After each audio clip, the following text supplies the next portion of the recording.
Greetings everyone. நம்ம டெய்லியும் competitive exam point of வியூல ஹிந்து நியூஸ் பேப்பரை பார்த்துட்டு வரோம். இன்னைக்கு என்ன இம்பார்ட்டன்ட் நியூஸஸ் இருக்கு அப்படிங்கிற பார்ப்போம்.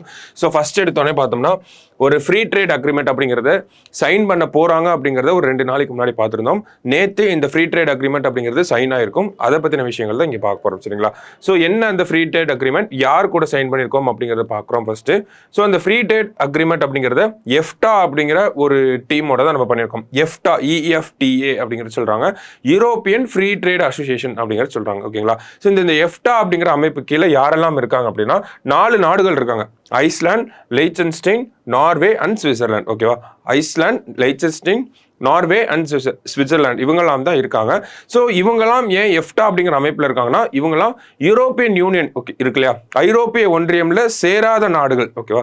ஐரோப்பிய யூனியன்ல சேராத 4 நாடுகள் சேர்ந்து தான் எஃப்டா அப்படிங்கிற அமைப்பில் இருக்காங்க. அந்த 4 பேர் கூட சேர்ந்து தான், அந்த ஒரு அமைப்போட சேர்ந்து தான் இந்தியா ஒரு ஃப்ரீ ட்ரேட் அக்ரிமெண்ட் அப்படிங்கிறத சைன் பண்ணியிருக்காங்க. சரிங்களா?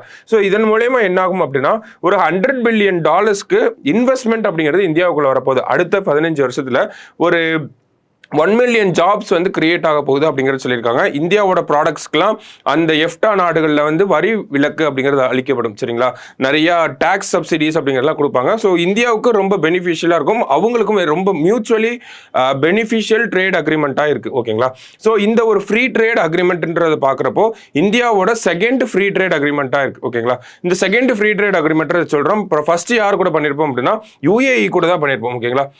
First free trade agreement UAE கூட பண்ணிருப்போம் அப்படிங்கிற தகவலை இங்க கொடுத்திருக்காங்க. UAE கூட ஃபர்ஸ்ட், எஃப்டா கூட செகண்டா நம்ம பண்ணிருக்கோம். சரிங்களா? சோ இதெல்லாம் தான் முக்கியமான விஷயங்கள் இந்த ஃபர்ஸ்ட் பேஜை பொறுத்த வரைக்கும். அடுத்தது பார்த்தோம்னா இங்க கிக் ஒர்க்கர்ஸ் பத்தி கொடுத்திருக்காங்க. ஓகேங்களா? கிக் ஒர்க்கர்ஸை பத்தி நமக்கு செய்திகள் வந்தாலே முக்கியமா தான் இருக்கும். சோ என்ன அப்படின்றத பார்ப்போம். ஃபர்ஸ்ட் இந்த கிக் ஒர்க்கர்ஸ் அப்படின்னா யாரு? 2 வருஷத்துக்கு முன்னாடி நித்தி ஆயோக் இவங்களை பத்தின விஷயங்களை சொல்லியிருப்பாங்க. ஸோ கிக் ஒர்க்கர்ஸ்னா யார் அப்படின்னு பார்த்தோம்னா நமக்கு வந்து என்னன்னு சொல்றாங்க, இந்த கிக் ஒர்க்கர்ஸ் அப்படிங்கிறவங்க பிளாட்ஃபார்ம் பேஸ்ட் ஒர்க்கராக இருப்பாங்க. அதாவது ட்ரெடிஷ்னலா ஒரு எம்ப்ளாயி ஒரு எம்ப்ளாயர் அப்படிங்கிறதா நமக்கு அரேஞ்ச்மெண்ட். ஒர்க்கர் தொழிலாளி அப்படின்னாலே ஒரு எம்ப்ளாயர் இருப்பாரு, அவங்களுக்கு கீழே எம்ப்ளாயி அப்படிங்கிறவங்க இருப்பாங்க. ஓகேவா? ஸோ நம்ம பிசிக்கலா அவங்களுக்கு தெரியும் இவர் தான் என்னோட ஓனர் அப்படிங்கிற மாதிரியான விஷயங்கள் நமக்கு தெரியும், கான்டாக்ட்ல இருப்பாங்க. எம்ப்ளாயர் எம்ப்ளாயி அரேஞ்ச்மெண்ட் அப்படிங்கிறது சொல்லுவாங்க. ஸோ அது ட்ரெடிஷ்னலா இருக்கக்கூடிய ஒரு விஷயம்.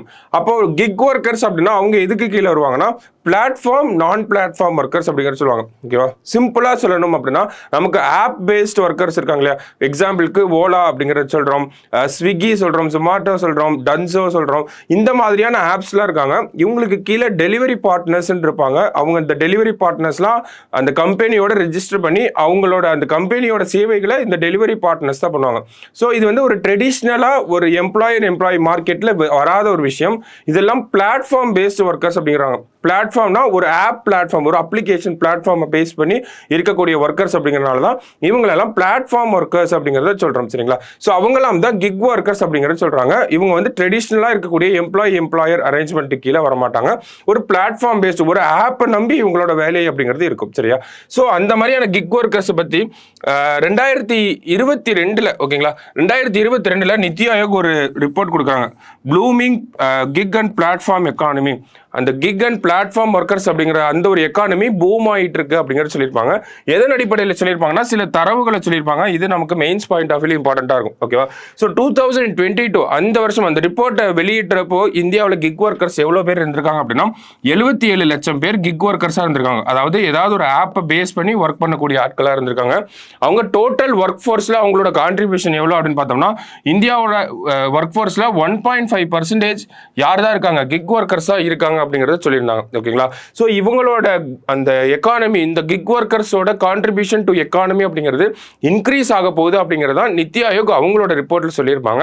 அது எப்படி இன்க்ரீஸ் ஆக போகுது அப்படின்னு பார்த்தோம்னா 2029-30 இந்த இயர் வரப்போ, ஓகேங்களா, 2029-30 வரப்போ இவங்க 77 லட்சமா இருந்தவங்க 2.35 கோடியா மாற போறாங்க அப்படிங்கிறத சொல்லுவாங்க. 2.35 crore ஒர்க்கர்ஸ் வந்து இந்த கிக் ஒர்க்கர்ஸா இருக்க போறாங்க அப்படிங்கிறத சொல்லியிருப்பாங்க.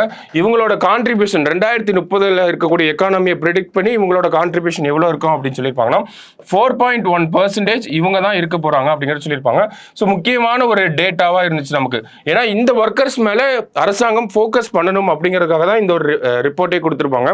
ஸோ இந்த ரிப்போர்ட்ல இந்த மாதிரியான டேட்டாஸை சொல்லிட்டு கடைசியாக என்ன சொல்லியிருப்பாங்கன்னா இவ்வளவு பேர் வரக்கூடிய இந்த ஒரு செக்டார்ல அவங்க எம்ப்ளாயீஸ்க்கு, அதாவது தொழிலாளர்களுக்கு அவங்க தொழிலாளர்கள் நலன்கள் அப்படிங்கிறத அந்தந்த கம்பெனிஸ் தான் கொண்டு வரணும் அப்படிங்கிறத சொல்லியிருப்பாங்க. நமக்கு ட்ரெடிஷ்னலாக பார்த்தோம்னா ஒரு இடத்துல வேலை செய்யறோம்னா நமக்கு எம்ப்ளாயி பெனிஃபிட்ஸ் அப்படிங்கிறது இருக்கும். ஓகேங்களா, அது இல்லாமல் என்ன சொல்றாங்கன்னா எஸ்எஸ்பி அப்படின்னு சொல்லுவோம், சோஷியல் செக்யூரிட்டி பெனிஃபிட்ஸ் அப்படிங்கிறத சொல்றோம். ஓகேங்களா, எக்ஸாம்பிளுக்கு ஒரு பெய்டு லீவ் இருக்கிறது, ஒரு இன்சூரன்ஸ் இருக்கிறது, இந்த மாதிரியான விஷயங்கள்லாம் நமக்கு சோஷியல் செக்யூரிட்டி பெனிஃபிட்ஸ் கீழே வரும். பென்ஷன், பிஎஃப், இந்த மாதிரியான விஷயங்கள்லாம் சொல்றாங்க. ஓகேங்களா, சோஷியல் செக்யூரிட்டி பெனிஃபிட்ஸ் அப்படிங்கிறது இந்த மாதிரியான பெனிஃபிட்ஸ்லாம் இந்த கிக் ஒர்க்கர்ஸ்க்கு வந்து கிடைக்கிறது இல்லை, ரொம்ப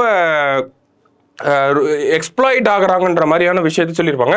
இந்த மாதிரி சோஷியல் செக்யூரிட்டி பெனிஃபிட்ஸ் எல்லாம் ஸ்டேட் கவர்மெண்ட்டும் தலையிடணும், சென்ட்ரல் கவர்மெண்ட்டும் தலையிட்டு அந்த ஆப் பேஸ்டு ஒர்க்கர்ஸ்க்கு எல்லாருக்குமே இந்த மாதிரியான சோஷியல் செக்யூரிட்டி பெனிஃபிட்ஸை கொடுக்கணும் அப்படிங்கிற நோக்கத்தோட தான் நித்தி ஆயோக் அவங்க ரிப்போர்ட்டை வந்து சொல்லியிருப்பாங்க.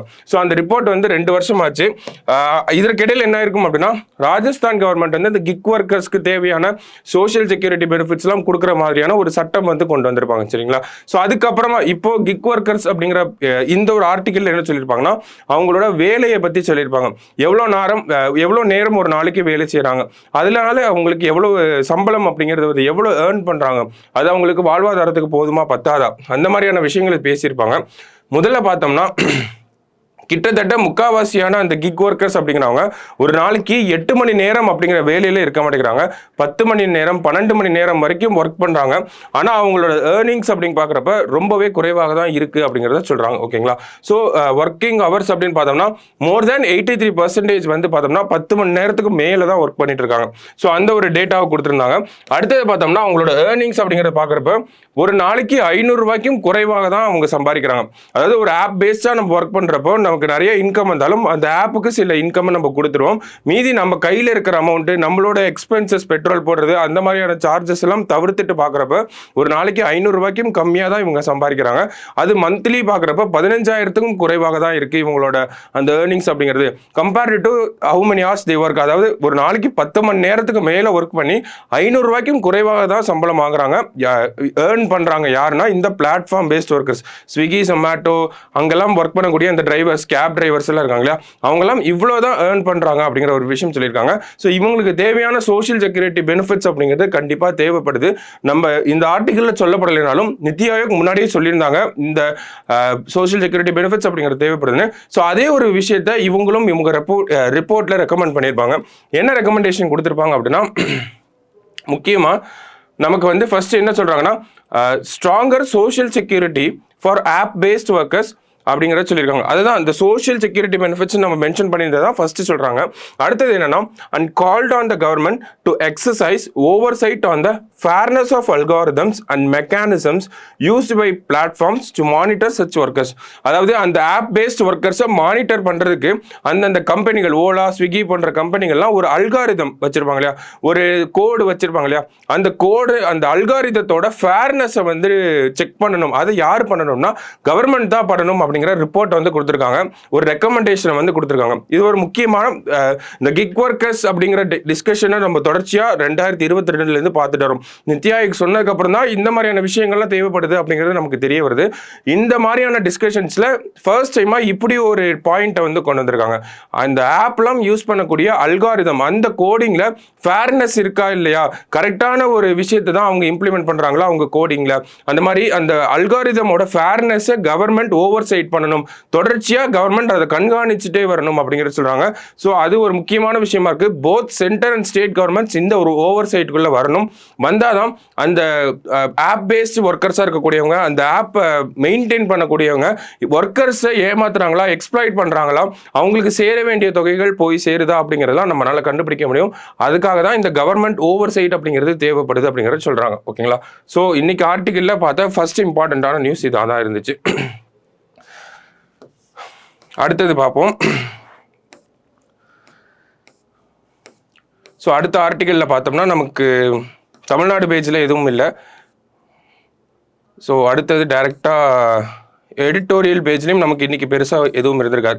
பிகாஸ் எலக்டோரல் பாண்ட்ஸ் அப்படிங்கிறத நம்ம ஆல்ரெடி அந்த ஜட்மெண்ட்டையும் சரி அந்த ஸ்கீமையும் சரி அனலைஸ் பண்ணிட்டோம். இது ரீசெண்டாக எஸ்பிஐ அவங்களோட டைம் லைனை மிஸ் பண்ணியிருப்பாங்க. அதாவது எலக்டோரல் பாண்ட்ஸ் ஜட்மெண்ட் வரப்போ என்ன சொல்லியிருப்பாங்கன்னா, மார்ச் 6ஆம் தேதிக்குள்ள இந்த தேர்தல் நன்கொடை பத்திரங்கள் திட்டத்துக்கு கீழே எஸ்பிஐ யாருக்கெல்லாம் அந்த எலக்டோரல் பாண்ட்ஸை இஷ்யூ பண்ணியிருக்காங்க அதனுடைய டேட்டாஸை மார்ச் 6ஆம் தேதிக்குள்ள சப்மிட் பண்ணணும்னு சொல்லியிருப்பாங்க. எஸ்பிஐ கடைசியில் என்ன பண்ணியிருப்பாங்கன்னா, மார்ச் 5ஆம் தேதி வந்து எங்களுக்கு இன்னும் ஒரு 3 மாதம் டைம் வேணுன்றதை கேட்டிருப்பாங்க. ஸோ அதை பற்றின விஷயங்களை அனலைஸ் பண்ணியிருப்பாங்க. ஸோ இந்தியன்ஸ் ரஷ்யாவில் போய் சண்டை போடுறத ரிலேட் பண்ணி ஒரு ஆர்டிகல். ஸோ இதெல்லாம் நமக்கு எக்ஸாம் பாயிண்ட் ஆஃப் வியூவில் எடுத்துக்க முடியாது. சரிங்களா. அடுத்து பெங்களூரோட அந்த வாட்டர் கிரைசிஸ் அப்படிங்கிறது. ஸோ அதெல்லாம் தாண்டி இந்த இடத்துல எலெக்ஷன் கேம்பெயின் ஸ்பெண்டிங் அப்படிங்கிறது சொல்கிறாங்க. அதாவது தேர்தல் செலவினங்கள் அப்படிங்கிற ஒரு டாபிக் இருக்குது. ஓகேங்களா. இந்த தேர்தல் செலவினங்கள் பற்றின விஷயங்களை இந்த இடத்துல கொடுத்துருக்காங்க.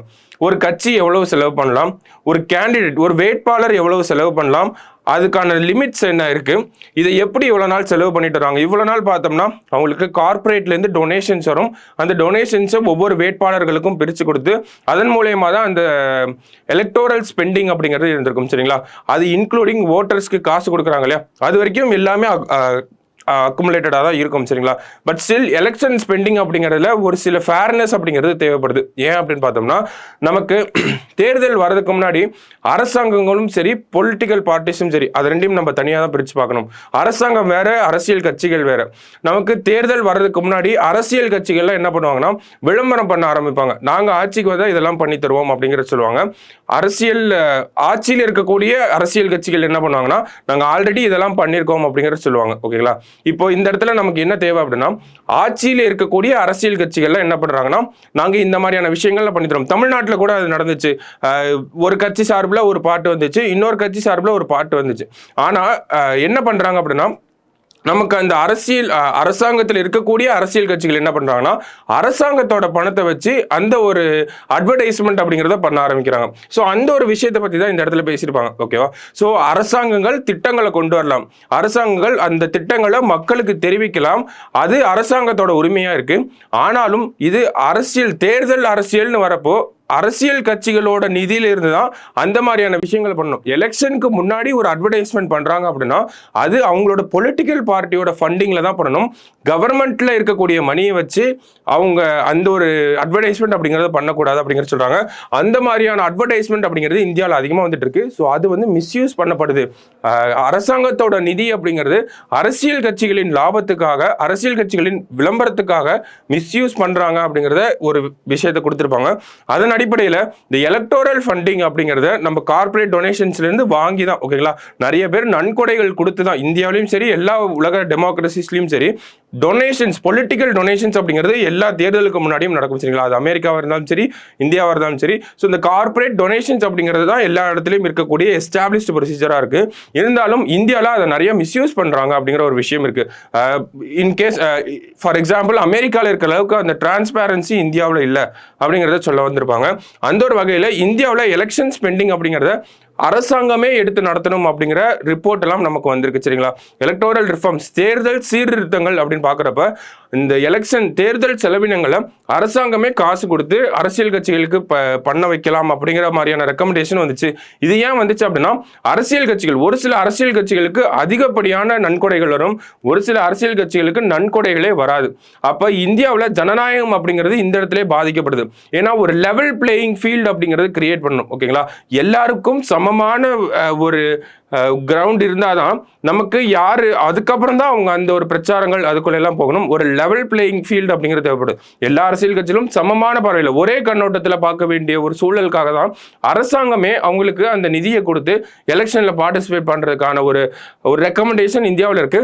அந்த ரெக்கமெண்டேஷனை பத்தி தான் பேசியிருப்பாங்க. அது என்னன்னா ஸ்டேட் ஃபண்டிங் ஆஃப் எலெக்ஷன்ஸ் அப்படிங்கிறது சொல்லுவோம். அது யார் சொல்லியிருப்பாங்க அப்படின்னு பார்த்தோம்னா இந்திரஜித் குப்தா கமிட்டி அப்படிங்கிறவங்க சொல்லியிருப்பாங்க. ஓகேங்களா. நம்ம தேர்தல் சீர்திருத்தங்கள் எலக்டோரல் ரிஃபார்ம்ஸ் அப்படிங்கிற டாபிக் படிக்கிறப்ப இந்த கமிட்டியை பற்றி படிப்போம். Indrajit Gupta committee 1998 law commission report 1999 இருந்த சட்ட ஆணையம் அவங்களும் என்ன சொல்லியிருப்பாங்க அப்படின்னா ஸ்டேட் ஃபண்டிங் ஆஃப் எலெக்ஷன்ஸ் அப்படிங்கிறத சொல்லியிருப்பாங்க. ஓகேங்களா. அந்த ஸ்டேட் ஃபண்டிங் ஆஃப் எலெக்ஷன்னா என்னன்றதை கீழே கொடுத்துருக்காங்க. This means that the government will contribute money to political parties or candidates for them to contest elections அப்படிங்கிற கொடுத்துருக்காங்க. ஸோ அரசாங்கமே காசு கொடுத்து கொடுத்து ஒரு வேட்பாளருக்கும் ஒரு அரசியல் கட்சிக்கும் சுயேட்சையா இருந்தா அந்த வேட்பாளருக்கு, ஒரு அரசியல் கட்சியா இருந்தா அந்த அரசியல் கட்சிக்கு அரசாங்கமே பணம் கொடுத்து தேர்தல் செலவு பண்ணுங்க அப்படிங்கிறத சொல்றாங்க. ஓகேங்களா? ஸோ இந்த ஒரு நடைமுறை சாத்தியமாகுமா அப்படின்னு கேட்டா டவுட் தான். அரசியல் கட்சிகள் முதல்ல அதற்கெல்லாம் ஒத்துக்கணும், அதுக்கப்புறமா தான் இந்த ஒரு நடைமுறை சாத்தியமாகும். அது வரைக்கும் இது ஒரு ஐடியாவா மட்டும்தான் இருக்கும், கடைசி வரைக்கும் இது ஒரு ஐடியா மட்டும்தான் இருக்கும். சரிங்களா? Government state funding of elections அப்படிங்கிறது நடக்கிறதுக்கு ஒரு சாத்தியமற்ற ஒரு விஷயமா இருக்கும். அந்த ஒரு வகையில இந்த ஒரு விஷயம் நடைமுறைக்கு வராது அப்படிங்கிற ஒரு கண்ணோட்டம் இருக்கிறப்போ ஒரு லெவல் பிளேயிங் ஃபீல்டை கிரியேட் பண்ணணும் அப்படிங்கிறதுக்காக எலெக்ஷன் கமிஷனே தேர்தல் சீர்திருத்தங்கள்ல ஒரு சில மாற்றங்களை கொண்டு வரணும், தேர்தல்களில் ஒரு சில மாற்றங்கள் கொண்டு வரணும், இதெல்லாம் நம்ம நடைமுறைப்படுத்தினால் நல்லா இருக்கும் அப்படிங்கிறத சொல்லியிருப்பாங்க. ஓகேங்களா? என்ன சொல்லியிருப்பாங்க அப்படின்றத இங்கே கொடுத்துருக்கோம். இந்த ஒரு சில அரசியல் கட்சிகள் நிறைய மணி வச்சிருக்கனால நிறைய விளம்பரங்கள் பண்றாங்க, ஒரு சில கட்சிகள் கிட்ட பணம் இல்லாதனால எந்த ஒரு விளம்பரமும் பண்ண முடியல. ஸோ இதுவே மக்களுக்கு ஜனநாயகத்துக்கு எதிரான ஒரு விஷயமாக இருக்கு. ஸோ அப்போ லெவல் பிளேயிங் ஃபீல்டை கிரியேட் பண்ணோம்னா இந்த மாதிரியான விஷயங்களை நம்ம இந்தியாவோட தேர்தல் நடைமுறைகளில் கொண்டு வரலாம் அப்படிங்கிறத சொல்லியிருப்பாங்க. ஃபர்ஸ்ட் என்ன சொல்லியிருப்பாங்க அப்படின்னா, first, government advertisements should be banned 6 months prior to any general election அப்படிங்கிற சொல்றாங்க. முக்கியமான விஷயம் நம்ம முன்னாடியே சொல்லியிருந்தோம் இல்லையா, அரசியல் கட்சிகள் அரசாங்கத்தோட நிதியை வச்சு ஆட்சியில் இருக்கக்கூடிய அரசாங்கங்கள் அரசாங்கத்தில் இருக்கக்கூடிய அந்த கட்சிகள் இருக்காங்க இல்லையா, அவங்க என்ன பண்றாங்க, அரசாங்கத்தோட நிதியை எடுத்து அவங்களோட பர்சனல் பார்ட்டிக்காக செலவு பண்ணிக்கிறாங்க. ஓகேவா? ஸோ அந்த மாதிரியான விஷயங்களை தடுக்கணும் அப்படின்னா ஒரு எலெக்ஷன் வர்றதுக்கு 6 மாசத்துக்கு முன்னாடியே அரசாங்கத்தோட அட்வர்டைஸ்மெண்ட்டை பேன் பண்ணணும் அப்படிங்கிற சொல்றாங்க. இப்போ அரசாங்கத்தோட அட்வர்டைஸ்மெண்ட்டை பேன் பண்ணிட்டோம்னா அரசாங்கத்தோட நிதியை எடுத்து அட்வர்டைஸ்மெண்ட் பண்ண முடியாது. அப்போ அந்த அரசியல் கட்சிகள் அவங்களோட ஓன் ரெவன்யூ வச்சு தான் அந்த ஒரு அட்வர்டைஸ்மெண்ட்டை பண்ணி ஆகணும். ஸோ அந்த ஒரு நடைமுறை கொண்டு வரணும் அப்படிங்கிற சொல்றாங்க முதல் ரெக்கமெண்டேஷன்ல. இந்த ரெக்கமெண்டேஷன்ல எப்போ வந்திருக்கும்னா 2016 எலெக்ஷன் கமிஷனே கொடுத்த ஒரு தேர்தல் ஆணையமே கொடுத்த ஒரு சீர்திருத்தங்கள், ஒரு ரெக்கமெண்டேஷன்கள் தான், ரெக்கமெண்டேஷன்ஸ் தான். ஸோ அதை தான் இந்த இடத்துல பார்க்குறோம். சரிங்களா? 2016 வந்திருக்கும். ஓகேவா? செகண்ட் என்ன சொல்றாங்க அப்படின்னா, the law must be amended to state that a party's financial assistance to its candidate should also be within the limits of election expenditure prescribed for a candidate அப்படிங்கிற சொல்றாங்க. ஸோ ஒரு அரசியல் கட்சி அவங்களோட வேட்பாளருக்கு தேர்தல் செலவு பண்றதுக்காக ஒரு அமௌண்ட் கொடுக்குறாங்க அப்படின்னா அது அந்த வேட்பாளரோட மொத்த செலவுக்குள்ள வந்துடணும். அதாவது ஒரு பெரிய மாநிலம் இருக்கு அப்படின்னா ஒரு பெரிய மாநிலத்தில் இருக்கக்கூடிய ஒரு வேட்பாளர் எவ்வளவு செலவு பண்ணலாம் அப்படின்னு பார்த்தோம்னா 95 லட்சம் வரைக்கும் செலவு பண்ணலாம். ஓகேங்களா? இதுவே ஒரு சிறிய மாநிலமா இருந்துச்சு அப்படின்னா அங்க இருக்கக்கூடிய வேட்பாளர் 75 லட்சம் வரைக்கும் அவரோட தேர்தல் பிரச்சாரங்களுக்காக செலவு பண்ணிக்கலாம். ஓகேங்களா? இதுதான் இந்தியாவில் இருக்கக்கூடிய லிமிட் அப்படிங்கிறத சொல்றாங்க. பல நேரங்களில் இந்த லிமிட்டை ஃபாலோ பண்றது இல்லை, அந்த லிமிட்டை ஃபாலோ பண்ணுங்கிறதுக்காக தான் இந்த செகண்ட் ரெக்கமெண்டேஷனை கொடுத்துருப்பாங்க. அப்போ 95 லட்சம் ரூபாய் வரைக்கும் செலவு பண்ணிக்கலாம். இந்த 95 லட்சம் ரூபாய்க்கு உள்ளதான் அரசியல் கட்சிகள் அவங்களுடைய வேட்பாளருக்கு நீங்க செலவு பண்ணிக்கணும் ஒரு காசு கொடுக்குறாங்க இல்லையா, அதுவும் இந்த 95 லட்சம் ரூபாய்க்கு உள்ளதான் இருக்கணும் அப்படிங்கறத சொல்ல வராங்க. அடுத்தது என்ன சொல்றாங்க அப்படின்னா, there should be a ceiling on expenditure by parties. அரசியல் கட்சிகள் செலவு பண்ணக்கூடிய தொகைக்கும் ஒரு சீலிங் அப்படிங்கிறது தேவைப்படுது. ஏன்னா போன எலெக்ஷன்ல பாக்குறப்ப ஒரு சில கட்சிகள் 1100 கோடிகளுக்கு செலவு பண்ணியிருக்காங்க, ஒரு சில கட்சிகள் 800 கோடிகளுக்கு செலவு பண்ணியிருக்காங்க, ஒரு சில கட்சிகள்னால 50 கோடி வரைக்கும் கூட செலவு பண்ண முடியல. ஸோ இந்த மாதிரியான ஒரு மிஸ்மேட்ச் இருக்கனாலதான் என்ன சொல்றாங்க, ஒரு சீலிங் ஒரு லெவல் தேவைப்படுது. இதுக்கு மேல செலவு ஒரு 500 கோடிக்கு மேல செலவு பண்ணக்கூடாது, தேர்தலுக்காக அவ்வளவுதான் செலவு பண்ணணும். அந்த மாதிரியான விஷயங்களை இந்த இடத்துல சொல்ல வராங்க. கடைசியா பார்த்தோம்னா நமக்கு இந்த தேர்தல் காலத்துல நிறைய பிரச்சனைகள் வரும். ஓகேங்களா? இந்த கேண்டிடேட் இந்த ஒரு விஷயத்த பேசிட்டாரு, இந்த வேட்பாளர் தேர்தல் நடத்தை விதிகளுக்கு எதிராக நடந்துட்டாரு, இதனால இவரை நம்ம போட்டியிடவே அனுமதிக்க கூடாது. இந்த மாதிரியான வழக்குகள் உயர்நீதிமன்றங்கள்லயும் உச்ச நீதிமன்றங்கள்லயும் தொடர்ந்து பதிவாகிட்டே இருக்கும். ஓகேங்களா? ஸோ அந்த மாதிரியான வழக்குகளை அவசர காலத்துல ஒரு ஃபாஸ்டா தீர்த்து வைக்கணும் அப்படிங்கிறதுக்காக, ஃபாஸ்டா ஜட்ஜ்மெண்ட் கொடுக்கணும் அப்படிங்கிறதுக்காக அதிகப்படியான ஜட்ஜஸை அப்பாயிண்ட் பண்ணணும். இந்த தேர்தல் காலங்களுக்காச்சு அட்லீஸ்ட் அதிகப்படியான ஜட்ஜஸை அப்பாயிண்ட் பண்ணணும் அப்படிங்கிறத சொல்றாங்க. சரிங்களா? ஸோ இந்த ஒரு 4 ரெக்கமெண்டேஷனும் யார் கொடுத்ததுன்னா நமக்கு தேர்தல் ஆணையமே 2016 கொடுத்தது. எதுக்காக அப்படின்னா இந்த எலெக்ஷன் அந்த தேர்தல் நடைமுறைகள் அப்படிங்கிறது ஜனநாயக முறையில் இருக்கணும் அப்படிங்கிறதுக்காக. சரிங்களா? ஸோ எலெக்ஷன் சார்ந்த விஷயங்கள், எலக்டோரல் பாண்ட் சார்ந்த விஷயங்கள், அந்த மாதிரி பொலிட்டிக்கல் ஃபண்டிங், எலெக்ஷன் ஃபண்டிங், இந்த மாதிரியான விஷயங்கள் நம்ம எங்கேயாவது பார்த்தோம்னா அங்கே தான் இதெல்லாம் அப்ளை பண்ணுற மாதிரி இருக்கும். சரியா? ஸோ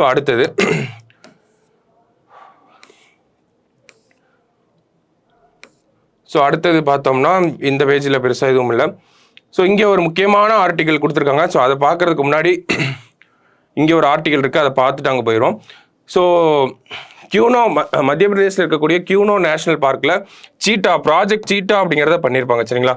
ஸோ இந்த திட்டத்தை பற்றி பார்க்கணும்னா நம்ம ப்ராஜெக்ட் சீட்டா அப்படிங்கிறது நம்ம பிரைம் மினிஸ்டரோட பர்த்டே அப்போ தான் ஸ்டார்ட் ஆயிருக்கும். 17th September 2022 ஸ்டார்ட் பண்ணியிருப்பாங்க. இந்த திட்டத்துக்கு கீழே என்ன பண்ணியிருக்காங்க அப்படின்னா, நமீபியா அப்படிங்கிற நாட்டில இருந்து ஒரு 8 சீட்டாஸ் இந்தியாவுக்குள்ள வந்திருக்கும் ஓகேங்களா. ஒரு 8 சீட்டாவை கொண்டு வந்திருப்பாங்க.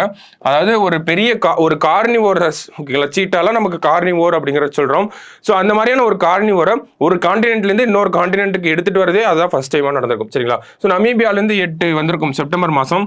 அதே அடுத்த ஆண்டு 2023 பிப்ரவரியில் சவுத் ஆப்பிரிக்காவிலிருந்து ஒரு 12 சீட்டாஸ் வந்து வந்திருக்கும் சரிங்களா. ஸோ டோட்டலாக 20 சீட்டாஸ் அப்படிங்கிறது இந்தியாவில் இருந்திருக்கும். அப்போ இந்தியாவில் இதுக்கு முன்னாடி சீட்டாஸ் இல்லையா அப்படிங்கிறத கேட்டோம்னா 1950 55 அந்த காலகட்டத்தில் இந்தியாவில் சீட்டாக்கள் எக்ஸ்டிங்க்ட் ஆயிருச்சு. இந்தியாவில் சீட்டாவே இல்லை அப்படிங்கிற ஒரு நிலைமை வந்திருக்கும். ஸோ மறுபடியும் இவங்களோட பாப்புலேஷனை இன்க்ரீஸ் பண்ணும் அப்படிங்கிறதுக்காக தான் கொண்டு வந்திருப்பாங்க.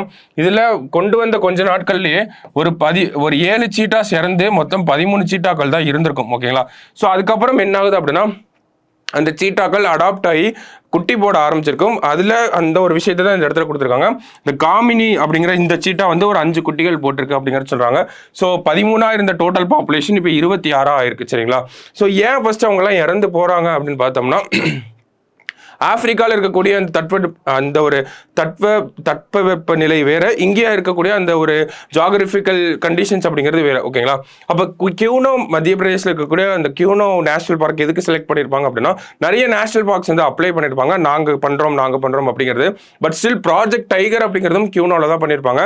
ப்ராஜெக்ட் சீட்டாவும் அங்கே தான் கொடுத்துருப்பாங்க. எதற்காக கொடுத்துருப்பாங்க அப்படின்னா, ஆப்பிரிக்காவில் இருக்கக்கூடிய அந்த ஒரு ஜியாகிரபிக்கல் கண்டிஷன்ஸ்க்கு ஏற்ற மாதிரியே கியூனோ மத்திய பிரதேசில் இருக்கக்கூடிய ஜியாகிரபிக்கல் கண்டிஷன்ஸும் இருக்கு. அங்க இருக்க மாதிரியான தட்பவெப்ப நிலைகள் இங்கேயும் இருக்கு.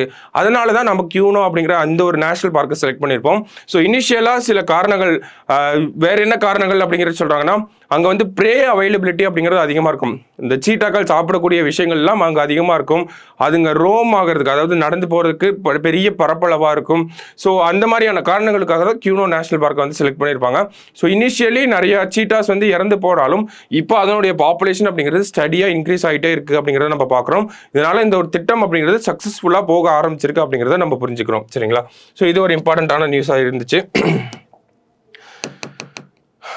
அடுத்தது பார்த்தோம்னா, ஒரு 0 food சில்ட்ரன் அப்படிங்கிற ஒரு விஷயத்தை சொல்லியிருக்காங்க. அது என்ன 0 food சில்ட்ரன் அப்படின்னு பார்த்தோம்னா, நமக்கு ஒரு 6 மாத குழந்தை இருக்கு, 0 to 6 months இருக்கக்கூடிய அந்த குழந்தைக்கு அதிகமான கலோரிஃபிக்கல் ஓகேங்களா, ஒரு கலோரி இருக்கு இல்லையா, அந்த கலோரி நிறைந்த உணவு அப்படிங்கிறது கிடைக்காம இருக்கு, அது டெய்லியும் கிடைக்காம இருக்கு அப்படின்னா அவங்கள தான் நம்ம 0 food சில்ட்ரன் அப்படிங்கிற சொல்றோம். அந்த குழந்தைகள் பால் குடிக்கும், எல்லாமே பண்ணும், இருந்தாலும் அந்த அவங்க குடிக்கக்கூடிய பால், அவங்க சாப்பிடக்கூடிய அந்த உணவுகளில் கலோரி கண்டென்ட் அப்படிங்கிறது ரொம்ப குறைவா, ரொம்ப மினிமலா இருந்துச்சு அப்படின்னா அவங்கள தான் நம்ம 0 food சில்ட்ரன் அப்படிங்கிறத சொல்றோம் சரிங்களா. ஸோ அதை சார்ந்த ஒரு ரிப்போர்ட் இந்தியாவை ஒட்டி வந்திருக்கு. இந்தியாவில் எவ்வளோ 0 food சில்ட்ரன் அப்படிங்கிறவங்க இருக்காங்க, இந்தியாவோட மாநிலங்கள்ல அதனுடைய அந்த பரவல் அப்படிங்கிறது எப்படி இருக்கு, அந்த மாதிரியான விஷயங்களை கொடுத்துருப்பாங்க. ஃபர்ஸ்ட் நமக்கு டெஃபினேஷன் அப்படிங்கிறத இந்த இடத்துல சொல்லியிருப்பாங்க ஓகேங்களா. 0 food children என்னன்னா, these infants have not eaten any food of substantial calorific content அப்படிங்கிற சொல்றாங்க. ஸோ ஒரு கலோரிஃபிக் கண்டென்ட் அதிகமாக இருக்கக்கூடிய கலோரிக்கல் நிறைந்த உணவு அப்படிங்கிறது இந்த மாதிரியான குழந்தைகளுக்கு இல்லாமல் இருக்கும் அப்படிங்கிறத சொல்கிறாங்க ஓகேங்களா. 6 மாதத்துக்கு உள்ளே இருக்க வரைக்கும் ஓகேங்களா. ஸோ ஒரு நாளைக்கு ஒரு சாலிட் ஃபுட்டோ இல்லை செமி சாலிடாவோ அந்த மாதிரியான ஒரு ஃப்ரெஷ் மில்க்கோ ஒரு நாளைக்கு 24 hours கிடைக்காம இருந்துச்சுன்னா அவங்கள வந்து நம்ம 0 food சில்ட்ரன் அப்படிங்கிறத சொல்கிறோம். 6 மாதம் அப்படிங்கிறத ஒரு டைம் லைன் வந்து வைக்கிறாங்க. ஸோ இந்த 0 food சில்ட்ரன் அப்படின்னா அவங்களோட சாப்பாட்டில் கலோரி கண்டென்ட் அப்படிங்கிறது ரொம்ப மினிமலாக இருக்கும், குறைவாக இருக்கும் ஓகேங்களா. தேவைப்படுற அளவுக்கான அந்த கலோரி கண்டென்ட் அப்படிங்கிறது இல்லாமல் இருக்கக்கூடிய குழந்தைகளை தான் நம்ம 0 food சில்ட்ரன் அப்படிங்கிறத சொல்கிறாங்க. ஸோ ஒரு நியூ டேர்மாக தான் இருந்துச்சு ஓகேங்களா. புதுசாக நியூஸ் பேப்பரில் இப்போ தான் இந்த 0 food சில்ட்ரன் அப்படிங்கிற ஒரு விஷயத்த நம்ம பார்க்குறோம்.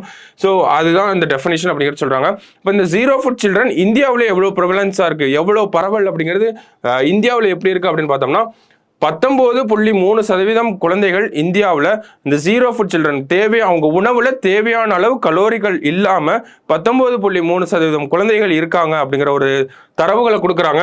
உலக அளவில் பார்த்தா இந்தியா 3வது இடத்துல இருக்காங்க. அப்போ நமக்கு முன்னாடி யாரெல்லாம் இருக்காங்கன்னா, கினியா அப்படிங்கிற நாட்டில் 21.8% குழந்தைகளுக்கு அந்த சரியான உணவு அப்படிங்கிறது கிடைக்கிறதுல, கலோரி கலந்த உணவு அப்படிங்கிறது. கினியாவுக்கு அடுத்து மாலியில் 20.5, மாலிக்கு அப்புறம் இந்தியாவில் தான் 19.3%. ஓகேங்களா? ஸோ 19%ல நம்ம 3வது இடத்துல இருந்தாலும் இன் டேர்ம்ஸ் ஆஃப் சில்ட்ரன் அதிக எண்ணிக்கையில் இந்தியா தான் முதல்ல இருக்காங்க. எவ்வளோ குழந்தைகள் அப்படின்னு பார்த்தோம்னா 6 மில்லியனுக்கும் மேலே இருக்கக்கூடிய குழந்தைகள். அந்த 6 மில்லியன் அப்படிங்கிறதா 19% நமக்கு வந்திருக்கு. சரிங்களா? ஸோ இந்தியாவில் இருக்கக்கூடிய குழந்தைகளில் அந்த 6 மில்லியன் குழந்தைகளுக்கு அவங்க உணவுல சரியான அளவு கலோரி கண்டென்ட் அப்படிங்கிறது இருக்க மாட்டேங்குது. இதனால தான் அவங்கள ஜீரோ ஃபுட் சில்ட்ரன் அப்படிங்கிறத சொல்றாங்க. இதனால பழைய பாதிப்புகள் அப்படிங்கிறது இருக்கும். ஓகேங்களா? இன்ஃபேன்ட் மார்டாலிட்டி ரேட் அதிகமாகலாம். அண்டர் 5 மார்டாலிட்டி ரேட் அப்படின்னு சொல்றாங்க. 5 வயசுக்குள்ளேயே குழந்தைகள் இறந்து போகிறது, அந்த மாதிரியான விஷயங்கள் அதிகரிக்கலாம். அண்டர் வெயிட்டாக இருப்பாங்க. அந்த ஹைட்டுக்கு வயசுக்கு தகுந்த வளர்ச்சி அப்படிங்கிறது இல்லாமல் இருக்கும். இந்த மாதிரி பல காரணங்கள், ஸ்ட்ரென்த் இருக்காது, இந்த மாதிரி பல ஹெல்த் ரீசன்ஸ் இதனால வரும் அப்படிங்கிறது சொல்றாங்க. ஸோ இதுக்கு இந்த மாதிரி ஒரு ரிப்போர்ட் வந்திருக்கு. இந்த ரிப்போர்ட்ல இந்தியாவுக்குள்ளேயும் இந்த ஒரு பரவல் அப்படிங்கிறது எப்படி இருக்குன்னு சொல்லியிருப்பாங்க. அதன் அடிப்படையில் பார்த்தோம்னா உத்தரப்பிரதேசில் 28%, பீகார்ல 14%, மகாராஷ்டிரா 7%, ராஜஸ்தான்ல 6%, மத்திய பிரதேசில் 6%. இந்த மாதிரி இந்தியாவில் இருக்கக்கூடிய மத்திய மாநிலங்கள், சென்ட்ரல் ஸ்டேட்ஸ்ல உணவு அப்படிங்கிற ஒரு விஷயம், அது குழந்தைகள் சாப்பிடக்கூடிய உணவுல கலோரி கண்டென்ட் அப்படிங்கிறது கம்மியா இருக்கு அப்படிங்கிற ரிப்போர்ட் வந்திருக்கு. இதை அந்தந்த மாநில அரசாங்கங்கள் தான் இந்த ரிப்போர்ட்டை வாங்கி படிச்சு அவங்க இருக்கக்கூடிய அவங்களோட குழந்தைகளுக்கு என்ன பண்ணணுமோ அதை பண்ணி கொடுக்கணும். சரிங்களா? இப்போ தமிழ்நாடு போன்ற மாநிலங்கள்ல எல்லாம் நம்ம நிறைய திட்டங்கள் கொண்டு வந்திருக்கோம். நம்ம Muthulakshmi Reddy maternal benefit scheme அப்படிங்கிறது இருக்கு. ஸோ இந்த மாதிரி நிறைய திட்டங்கள், நம்ம அம்மா மெடிக்கல் கிட்டுன்னு கூட ஸ்கீம்ஸ்லாம் இருக்கு. அதன் மூலயமா அந்த தாய்மார்களுக்கும் சரி, தாய்மார்கள் நல்லா இருந்தால் தான் அந்த குழந்தைகளுக்கான தேவையான உணவுகளை கொடுக்க முடியும். ஓகேங்களா? அந்த குடும்பம் நல்லா இருந்தால் தான் அந்த குழந்தை அப்படிங்கிறதும் நல்லா இருக்கும். ஸோ தாய்மார்களையும் நம்ம எம்பவர் பண்ணி அவங்களுக்கு தேவையான விஷயங்களும் கொடுத்து அதன் மூலயமா குழந்தைகளையும் பார்த்துக்கிறோம். சரிங்களா? பட் ஸ்டில் இன்னும் அந்த ஒரு விஷயம் அப்படிங்கிறது நார்தர்ன் ஸ்டேட்ஸ்ல ரொம்ப கம்மியாக இருக்கு அப்படிங்கிற ஒரு நிலையை இந்த இடத்துல பார்க்குறோம். ஸோ அதை நம்ம புரிஞ்சுக்கிறோம். அடுத்து பார்த்தோம்னா அதுக்கு என்னென்ன காரணங்கள் அப்படிங்கிற சொல்றாங்க. இந்த ஜீரோ ஃபுட் சில்ட்ரன், அதாவது இந்த ஒரு கண்டென்ட் ஏன் அதிகமாக இருக்கு, கலோரி கண்டென்ட் ஏன் குறைவாக இருக்கு அப்படிங்கிறதுக்கு சில காரணங்கள் கொடுக்குறாங்க. அது நம்ம சோஷியோ எக்கனாமிக் இஷ்யூஸ்னாலே நமக்கு பாவர்ட்டி அப்படிங்கிறது, அந்த மார்ஜினலைசேஷன், கேஸ்ட் பேஸ்டு காரணங்கள், இதெல்லாம் டிஃபால்ட்டாக இருக்கும் நமக்கு. சரிங்களா? நம்ம மெயின்ஸ் படிக்கிறப்ப சொல்லி தருவாங்க. பாவர்ட்டி, அன்எம்ப்ளாய்மெண்ட்டு, மார்ஜினலைசேஷன், சொசைட்டிலேருந்து ஒதுக்கி வைக்கிறது, இந்த மாதிரியான காரணங்கள்லாம் எல்லா விதமான பிரச்சனைகளுக்கும் சேம் காரணங்கள் தான் இருக்கும். சரிங்களா? அதை தாண்டி புதுசா என்ன சொல்றாங்க அப்படின்னா ரேபிட் அர்பனைசேஷன், இந்தியா நகரமயமாதல் அப்படிங்கிறது இந்தியாவில் இருக்கக்கூடிய குழந்தைகளுக்கு சாப்பாட்டில் கலோரி கண்டென்ட் கம்மியா இருக்கு, ஜீரோ ஃபுட் சில்ட்ரன் அப்படிங்கிறதுக்கு ஒரு பெரிய காரணமா இருக்கு அப்படிங்கிறது சொல்றாங்க. இந்தியாவோட நகரமயமாதல், ரேபிட் அர்பனைசேஷன் அப்படிங்கிறது இந்தியாவோட குழந்தைகளுக்கு சாப்பாட்டில் கலோரி கண்டென்ட் கம்மியா இருக்கிறதுக்கு முக்கிய காரணம் அப்படிங்கிறாங்க. அதுக்கப்புறம் என்ன சொல்றாங்க அப்படின்னா நியூக்ளியரைஸ்டு ஃபேமிலிஸ். நமக்கு முன்னாடி எல்லாம் ஃபேமிலி அப்படின்னா ஒரு 7-8 பேர் இருப்பாங்க. இப்போனா 3 பேர் 4 பேர் தான் இருக்காங்க. ஸோ இதுவும் ஒரு முக்கியமான காரணம் அப்படிங்கிறத சொல்றாங்க. ஓகேங்களா? ஸோ இதுல இருந்து நம்ம என்ன புரிஞ்சுக்கிறோம் அப்படின்னா, முன்னாடி கிராமப்புறங்கள்ல இருந்தா 4-5 பேர் நம்ம வீட்டு பக்கத்துலேயே சொந்தக்காரங்களா இருப்பாங்க. ஒருத்தர் பார்த்துக்கலனாலும் இன்னொருத்தர் அந்த குழந்தைக்கு தேவையான விஷயங்களை கொடுத்துருவாங்க. இப்போ ரேபிட் அர்பனைசேஷன் ஆகுது. கிராமப்புறங்கள்ல இருந்து நகர்ப்புறங்களுக்கு அந்த ஒரு குடும்பம் மட்டும் தனியா போகுது. அப்போ அந்த குடும்பத்தில் இருக்கக்கூடிய 2 பேர் 3 பேர் தான் போறாங்க. இதனால ரேபிட் அர்பனைசேஷனால மறுபடியும் என்னது, அர்பனைசேஷன், நகரமயமாதல்னால நகரத்தில் இருக்கணும் அப்படின்னா அந்த ஃபேமிலியில் இருக்கக்கூடிய 2 பேருமே ஏர்னிங் மெம்பரா இருக்கணும். ஓகேங்களா? 2 பேருமே சம்பாதிச்சாதான் அந்த ஒரு வீட்டை நடத்த முடியும். ஓகேங்களா? எக்ஸ்பென்சஸை பார்த்துக்க முடியும். அதனால என்ன ஆகுது அப்படின்னா போத் மென் அண்ட் விமன் வேலைக்கு போயிடுறாங்க. அந்த குழந்தைக்கு தேவையான பராமரிப்பு அப்படிங்கிறது இல்லாமல் இருக்கு. ஸோ இதுவும் ஒரு முக்கிய காரணம் அப்படிங்கிறது சொல்றாங்க. So rapid urbanisation and nuclearised families அப்படிங்கிறது ஒரு ஒன் ஆஃப் த பிக்கஸ்ட் ஃபேக்டரா இருக்கு. ஏன்னா இந்தியாவோட நகரமயமாதல் அப்படிங்கிறது முன்னாடி இருந்ததோட இப்போ நகரமயமாதல் அப்படிங்கிற urbanisation percentage of people living in urban areas அப்படிங்கிறது ரொம்பவே அதிகமாக இருக்கு. அது ஒரு முக்கியமான காரணமாக இருக்கு இந்த ஜீரோ ஃபுட் சில்ட்ரன் அப்படிங்கிற ஒரு விஷயத்துக்கு. ஓகேங்களா? ஸோ அதை தான் இந்த இடத்துல எக்ஸ்பிளைன் பண்ணியிருப்பாங்க. சரிங்களா?